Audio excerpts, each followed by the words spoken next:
Welcome to Gen Z. I'm your host, Megan Grace.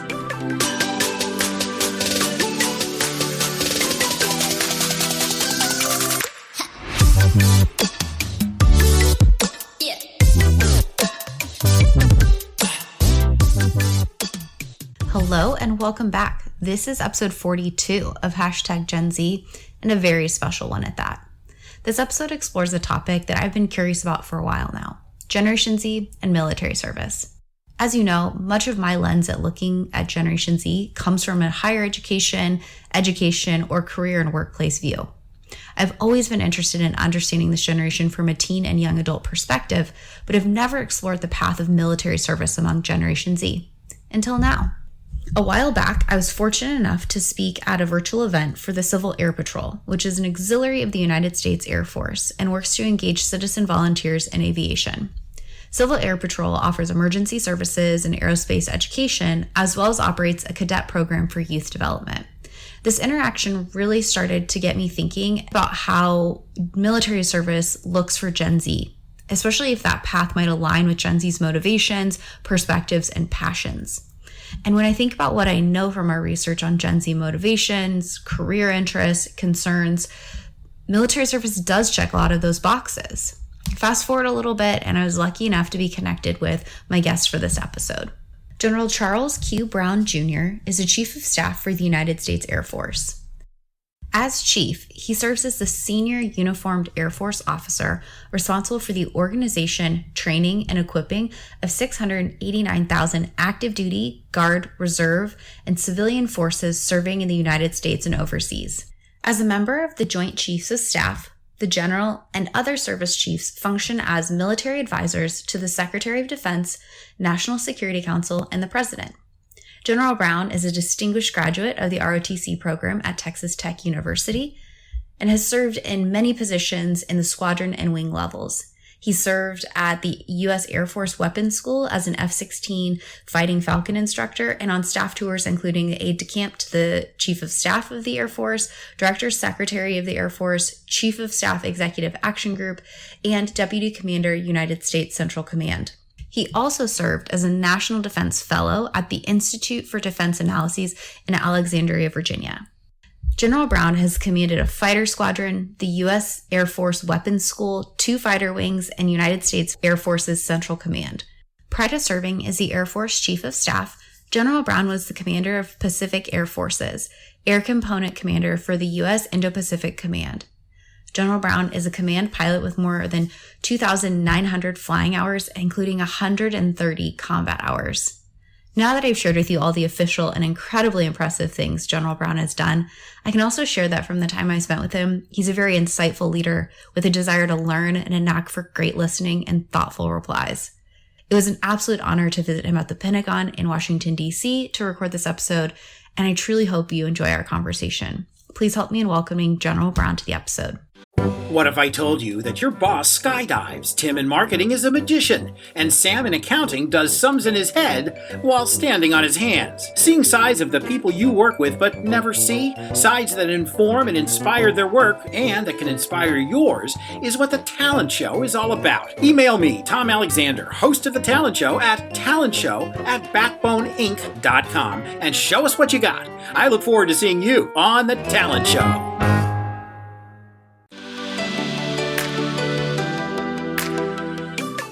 So General Brown, please, I've been able to spend time with you and learn more about your story, and I think it is so motivating and inspiring in the role that you hold in serving our nation. But can you share a little bit more about what you do and the journey that you've taken to get to what you do in our service?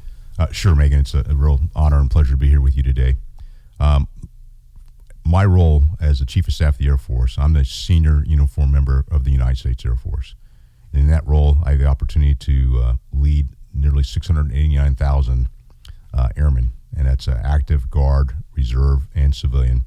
And then I would also add in, the number grows when you start talking about the families as well. The job and role I have is to organize, train, and equip. And so it's the aspect of how do we organize our Air Force, how do we go after resources to equip, and then also work the training aspects. And that's the role I spend a lot of time here, and I work in the Pentagon, and much with the Department of Defense as well as members on Capitol Hill because they hold the purse strings by law. And so there's a lot of dialogue that I do in addition to working very closely with airmen that are out in the station really around the world and around the country. My journey. I grew up as a military child. My father's a retired Army colonel. This whole thing was his idea. He encouraged me when I was graduating or in high school, starting to look to my future. He talked to me about going to one of the academies. I was not that interested in the military, but he had taught ROTC after his second tour in Vietnam and encouraged me to apply for ROTC scholarships because I had decent grades in high school. I ended up applying for Army, Navy, and Air Force. Did not go to the Navy interview because I knew for a fact I did not want to go to the Navy. I got both the Air Force and Army scholarship. I was pursuing a dual degree in architecture and civil engineering. And my dad knew how the assignment process worked in the Army, so he encouraged me to go Air Force. And so my intent was to do 4 years and get out. I got to fly in a T-37, one of our trainer aircraft. And it was like riding a roller coaster. It was a ball. And I looked around those others who had pilot slots. And at that point, I decided I wanted to become a pilot. And that's what I did throughout my Air Force career. I flew F-16s for the bulk of my career, although I've, throughout my career, been able to fly probably about 20 different aircraft. And so that's kind of how I got here. And I'm still having fun. I've been doing this for 37 years plus. And it's, I'm not sure what I'm going to do when I grow up, to be honest with you. I don't think anyone does, or at least that's what my mom told me, like terrifyingly a few years ago. And I was like, Mom, you can't just drop that on someone who's apparently an adult. But I do think I love that story because your family was so critical to that. And I think that is so present with young people today and lots of people. And I was able to interact with some of your colleagues and that was very present in how they made that decision and the role that the people directly around us influence our decisions. And so first, I'm glad your father encouraged that. Sometimes parents do know better than us. We hate to admit it when we're teenagers, but sometimes they do know a little bit better about something that might be good for us. And I thank your father for that, and I thank you for your service. I'd be remiss not to take that opportunity for everything that you've done for our country and the ways that you've served. I would really love to talk about how Air Force service might actually align with Generation Z. And, where I come into this conversation is I've spent a lot of time observing and researching Generation Z. You see it in a very different lens. And I think that's so important. And we've been able to chat more about how some of their characteristics and being responsible and loyal, motivated and really open-minded to things, while also being very motivated by relationships, having something they can advocate for, and then really advancement within their careers and paths to success. Keeping that in mind, where do you see the alignment with Air Force service as an opportunity for Generation Z as they think about their future careers, whether that is beyond high school or even throughout college and beyond college?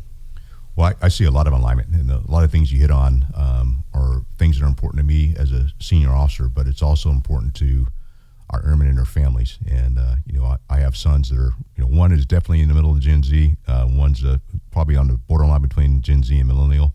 And so I live it a bit firsthand, and I think about the percentage of our airmen that are Gen Z. The things I do think about is the core values for the United States Air Force. That's integrity first, service before self, and excellence in all we do.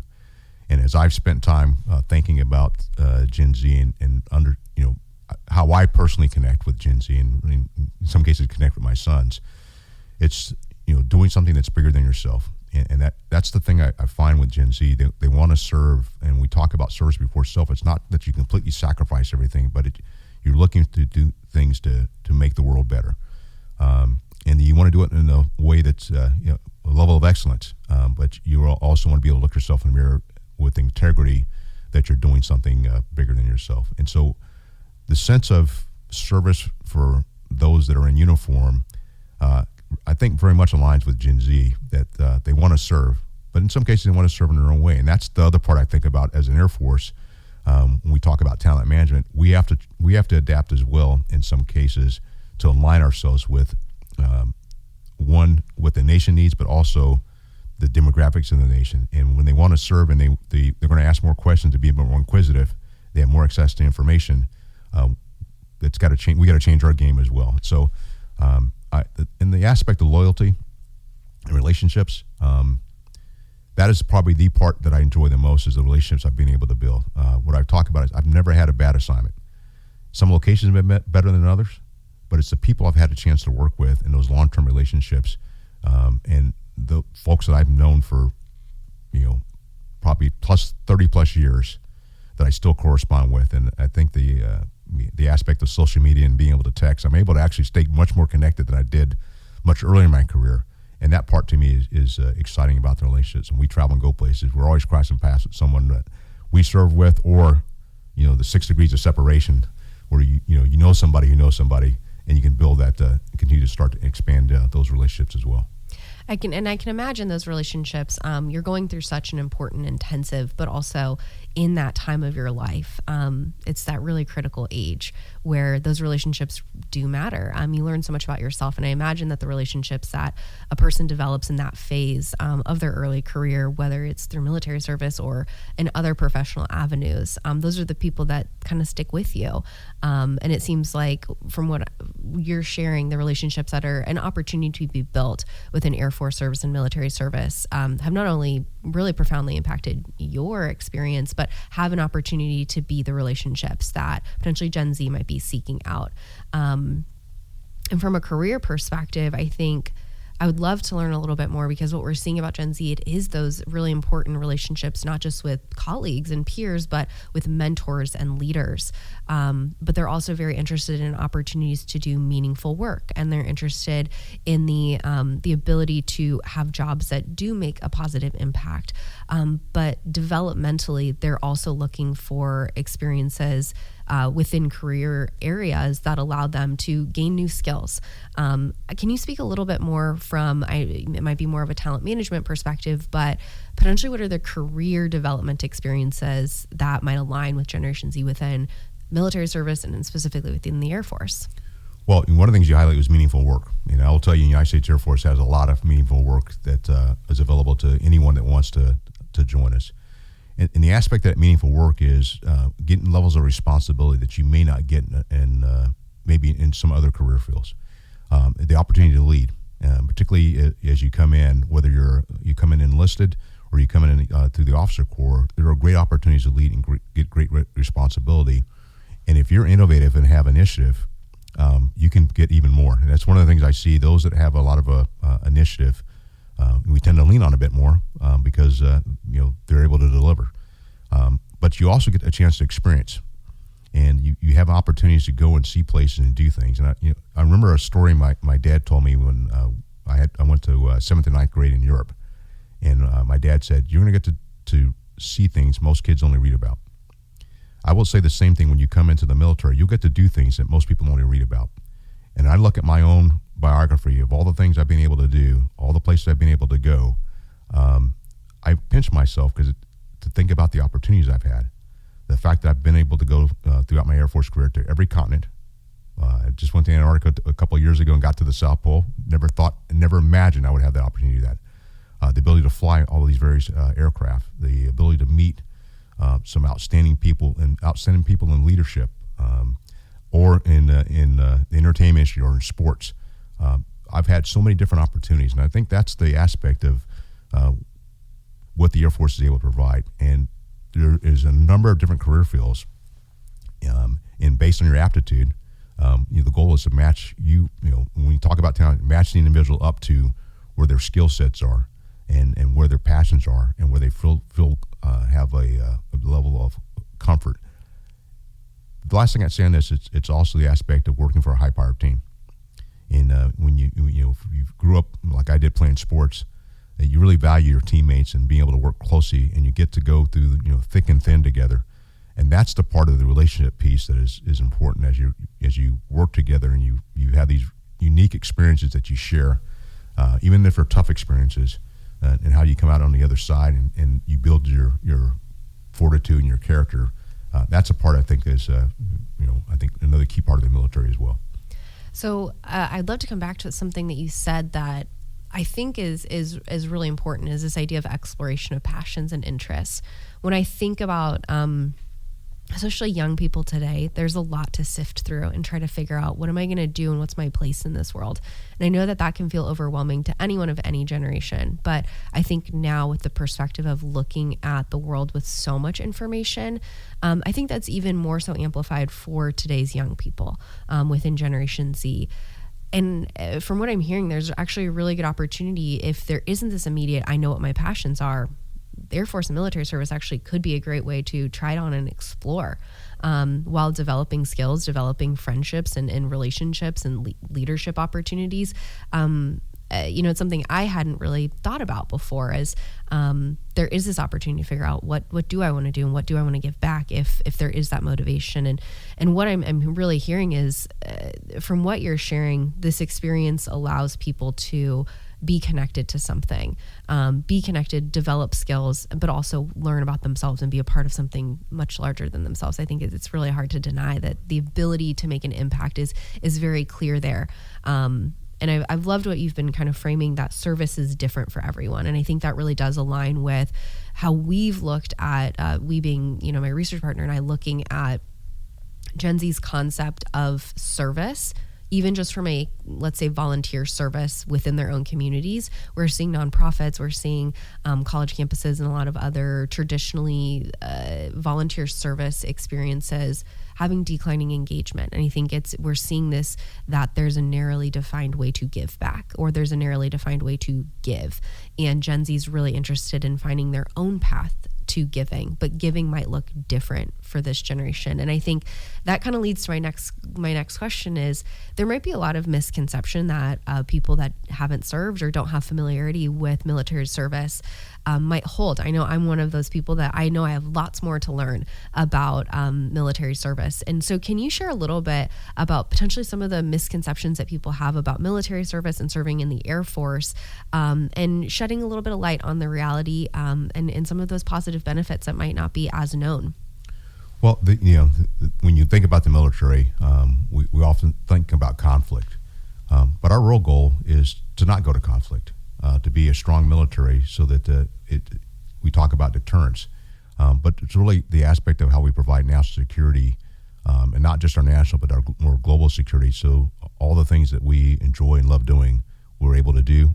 We also do, as a nation, to have economic prosperity, and so that's really our role. But the other part of this is there are great opportunities. There's great opportunities for education, not just the experience you get. And as you kind of described a little bit earlier, some young people join the military, don't know exactly what they want to do, but once they come in and start to see various career paths, then they have opportunities, because there's opportunities to cross-train. You may come into a career field and figure out that's not for you, and you can move to another career field.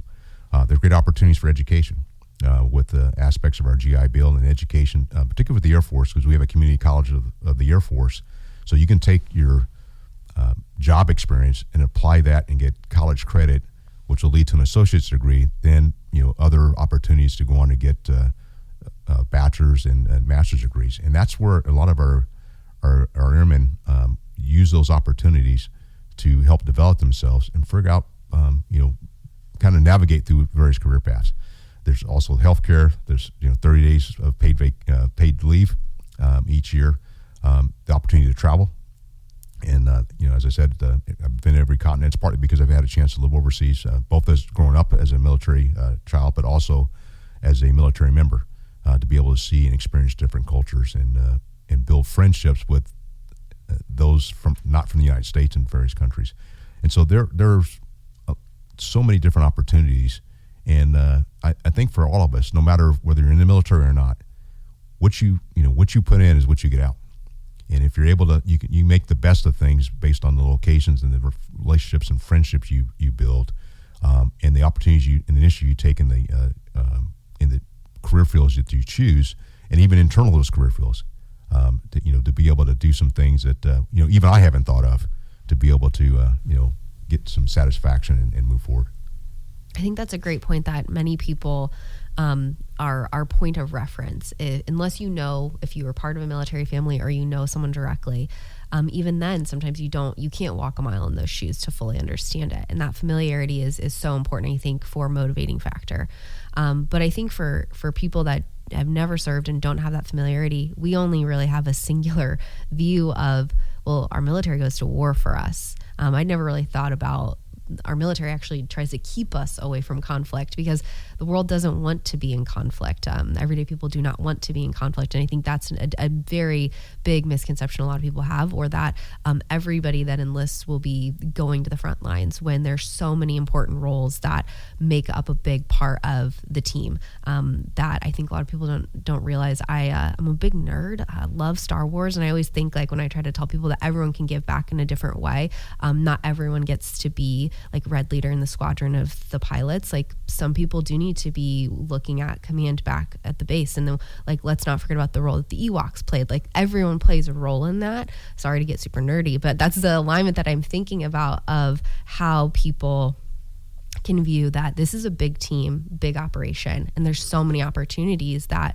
align with career interests, not only right now, but how it's potentially a good stepping stone into a next field or a next opportunity, while also minimizing, in some cases, and helping young people navigate what I think is the ambiguity of asking the big question of, like, what am I going to do when I get older and when I become a big kid and get my big kid job. Sometimes our big kid job is the job we do for the rest of our lives, and I think that's great. So I know that I've certainly learned so much in just being able to interact with you today, and reshape my mindset around military service and what people do within the Air Force. I would love to actually look forward. And I know that you are very visionary. You want to take the Air Force to great new heights. I know your Accelerate, Change, or Lose initiative really starts to frame some of the tenets of where you would like to take service. Can you share a little bit more about that, and what are some of maybe the guiding principles within that, and how you see Gen Z and young people today playing a part in making that possible? Sure. You know, when I came in as the Chief of Staff of the Air Force about 2 years ago, I wrote Accelerate, Change, or Lose. And that was partly based on our national defense strategy and the areas we needed to focus on. Two, we could be in a position to, one, deter future conflict, assure our allies and partners in our national population, and if called upon to do so, if there is a conflict, so we make sure we don't lose. And when I think about what's at stake, it is our national security. It is the aspect of our credibility as a nation and as a military, but it's also we might lose quality airmen and their families, or not be able to bring in people if we don't do some things internal to the Air Force, thinking about talent management and how we take care of our airmen and our families. And one of the key tenets that I put into Accelerate, Change, or Lose was the word collaboration, because there's a quote I often use: success takes help, failure you can do alone. And so any one of us that's been successful in any form or fashion, no matter what generation you are, has gotten some level of help from somebody, whether it's an influencer who's pointing you in a direction like my father did, coach or high school counselor, or it's your peer group, or someone that has mentored you, or someone that you're being mentored by from below. It has a different perspective. That collaboration to me is how do you bring people together to talk through differences of opinion, or really tap into the diversity, whether it's demographic diversity, whether it's race, gender, ethnicity, sexual orientation, or just diversity in thought based on where they grew up in a different part of the country and what they experienced. That collaboration makes us stronger. And that's the value of having difference in generations that come in too, because they look at things from a different perspective because they grew up differently. And I think about Gen Z, who, I joke about it when I talk to our young folks that, when I first came in the Air Force, I didn't get my first email address until I was probably 6-7 years into the Air Force, because email didn't exist back then. For our young people today, they don't know what to do without email or text or any other piece of social media. And so it's a different dynamic, but that collaboration to me is important to ensure we're doing the best that we can for the nation. At the same time, the best that we can to support our airmen. And the last thing I'd say on this that I focus on, I want to create an environment where every one of our airmen and their families can reach their full potential, and to take away any detractors and distractors, but open up as many opportunities as I can to provide them a rewarding experience. So when they join our United States Air Force or our military, they actually have an opportunity to really explore and learn more about themselves, and then be even if they only stay for 4 to 6 years, or they stay for a full career, they're able to walk away and say, this is really been really helpful to me and my family and my own development. I appreciate that perspective of thinking about the ways that instead of saying you will come here and we will change you, I appreciate the kind of the perspective you're bringing into this of we recognize the need to be innovative and to think, I don't want to say differently, but thinking creative ways about how you can make that experience positive. I think that in itself is a misconception that you join, you will conform, we will change you who you are.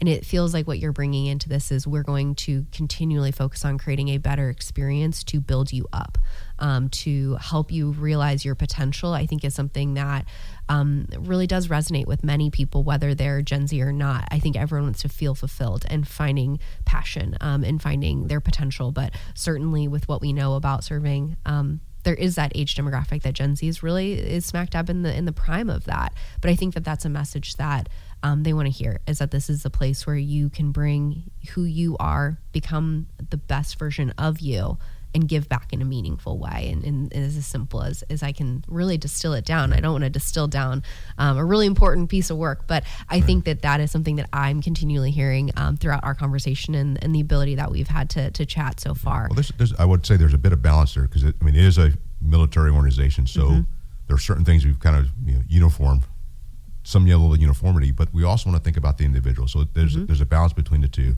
and that to me is, as a senior leader, is I've got to listen to all aspects of our organization to ensure that if I don't, then they're not going to want to stick around and continue to work in. And it's no different than any other business or corporation. If it's not the right environment, they'll move on and go do something else. Yeah, and I think we're seeing that in industry outside of military service very, very presently. And I think some of it is that exploration of this isn't for me. But I do think that something that will be interesting with Gen Z is understanding of systems and bureaucracy. This is not my warning to, I don't want to say that, but their questioning of why. And not in a way of they think it's bad, but they might ask, well, why does this policy exist? Purely because they actually want to know. And I think that is, if you aren't aware of that with Gen Z, you might say, wow, how disrespectful for that young person to ask me. But they actually just probably want the full scope of an understanding that if there's a policy that they might say, I don't really fully understand it, instead of just completely checking out, they might ask why. And a leader that would have never dreamed of doing that 20 years ago, 30 years ago, might take offense to it, when in reality that young person actually just wants to know the purpose that it serves. But also that young person asking that question why could say, that policy or practice, thank you for bringing that up. I've actually never thought about that. I know that I've experienced that in being an educator, being like, yeah, that is an interesting policy I included in the syllabus that doesn't actually serve our goals effectively. And I think that that's something that I think you're doing a very good balance of allowing that to allow them to have their voice be present, allow them to share while also balancing the priorities, the safety, and everything else that occurs with really managing a very large organization. One of the things I would, when I think about policies, many of those policies, no matter what organization, they're based on a certain set of facts and assumptions, and those facts and assumptions, happen at a certain time period, and those facts, they change over time, which is why you got to go back and revisit some of these and be able to explain the why. When I talk about leading, those in leadership have to have a vision, but you need to explain why you're going there. People want to follow you, just want to know why and where you're going there. And if you can't explain it, then it's probably, the vision's probably needs a little work. Yeah. And I think that's an important aspect. And that's why I appreciate the Gen Z and the fact that they will ask why, because it helps to challenge us to really strengthen the vision and the approach we're going to take when we're leading. Because if you can't explain why, you need to question why you need to look yourself in the mirror and understand why you're doing it. And if you can't explain it to yourself, much less to someone of Gen Z or any other generation, then it really questions the approach you're taking and where you're headed and what you're trying to get done. I think that's really important to know, because when I think about this generation and their views on leadership, they're actually a little bit wary about taking on a formal leadership role. They want to be a part of leadership. They might not want to be the leader. And in their cases, sometimes it's they want to be involved in conversations around decision making, but they might not want to be the decision maker. And so I think about the importance of voice and the validation of their ability to give feedback, even though they might not be the person to execute, is going to be an interesting balance that we'll see as this generation moves into organizations beyond K-12, higher education, and more formally in their careers, and how that changes those spaces. So I'm really excited. I really have enjoyed our conversation today, leading up to today, and I know you listen to the podcast, so you know the question that's coming, but what is your favorite thing about the Gen Z that you work with and that you get to lead? I know you get to live with one as well, so you can toss that in there as well. We know. Well, he's out of the household now. He's out of the house now. He's gone. He's off the payroll, but he's still on my cell phone plan. That's how that works, I've heard. And just don't boot him with the health insurance. That's like ripping the whole Band-Aid off. Now, what I like about Gen Z is their ability to operate on intent. And if you're able to bring intent, and they're very innovative about how they approach things, they're inquisitive. And just like we just talked about, they'll ask why. They're not afraid to challenge the status quo. And I think that's valuable. One of the things that I do and talk about to my staff is that when I have the meeting, after the meeting, in the meeting, because too often you have a meeting and no one says anything. I'd rather have that dialogue, which I think is hopefully would be inviting to someone of Gen Z or any other generation. And the other part is they're well informed. They have a lot more access to information than I probably did growing up. And I had to search it out, and it's getting pushed to them in different forms. And so they're well informed. They ask, very challenging questions. And that's when I travel and talk to particularly like ROTC units and some of our young airmen, some of the questions they come up with wow me, because I don't know that I probably would have come up with a question like that when I was their age. And that's the part I really appreciate is they're willing to challenge the status quo. They're willing to ask hard questions and force us that are a bit older to really think hard about why we're and what we're doing. And then that helps us be a more cohesive team as an Air Force, but also as a nation. Yeah, I agree. I think we interact with them in different lenses and different environments, but I see that so presently. They're tenacious, I think is the way that I would put it. They've got definitely, I think that they're motivated. They're very informed, as you've pointed out. And I think about like as older generations, what can we do? I'm like, we're all getting tired, but these young people have the energy. So what can we do beyond develop them and get them on a path to create good things? And I think that a common thread through everything we've chatted about today is that there's really great opportunity that some people, young people in Gen Z and those who support Gen Z might not know is available within military service and serving within the Air Force. And so I want to thank you for your time. It has been just so fascinating to learn with you and learn from you, but also thank you for raising Gen Z, leading Gen Z, and the wonderful service that you provide to keeping our nation safe. I know that I sleep well at night knowing there's someone like you taking care of us. So thank you for that. Thank you, Megan. I appreciate it, and I've learned a lot from you as well. Wonderful. It goes both ways. Well, thank you. Are you tired of talent and HR podcasts that sound like corporate training videos? Same. Talentless is the no-fluff show about hiring, leadership, culture, and what's actually going on in the world of work. Talentless is a podcast for recruiters by recruiters. Hosted by Desiree Goldie and Ashley King, they're smart, occasionally salty, and never afraid to say what everyone else is thinking. Listen wherever you get your podcasts and subscribe at talentlesspodcast.com.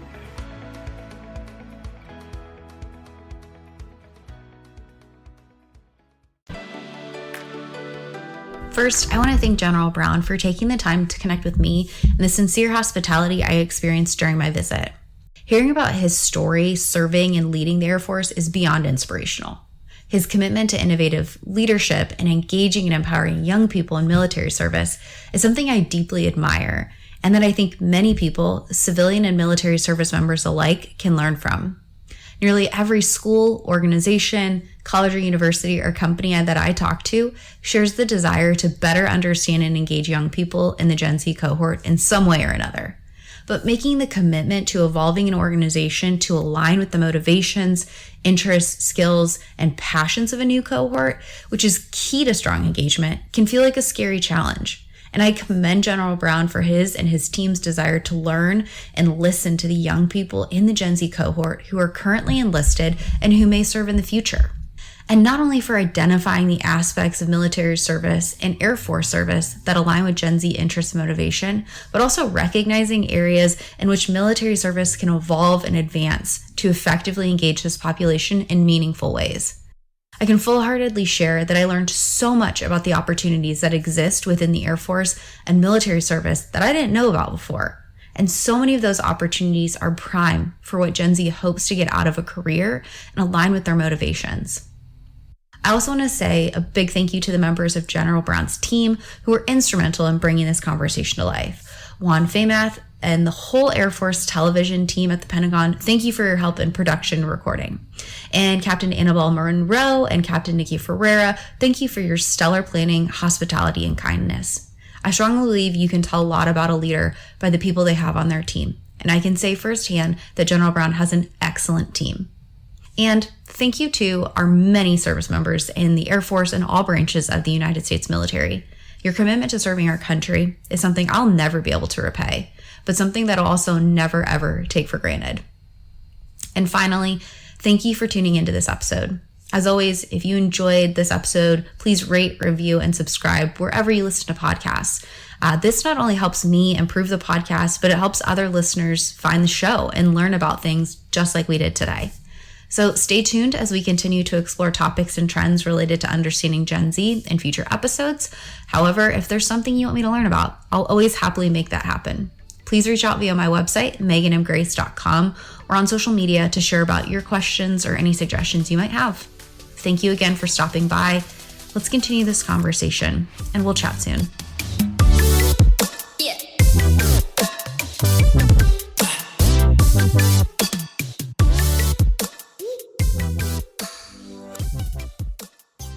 How do you feel when you switch to Geico and save on your car insurance? It's like getting right out of bed late for work, yet your hair looks immaculate. No blow dryer, no comb, no sculpting gel. Just a flawless look. As if you walked out of your house and straight onto the cover of a men's fashion magazine. Good morning, Steven. Oh, have you done something new with your hair? It looks amazing. They don't have the slightest clue you were half asleep, drooling on your pillow not 10 minutes ago. Yep, switching and saving with Geico feels just like that. Get more with Geico.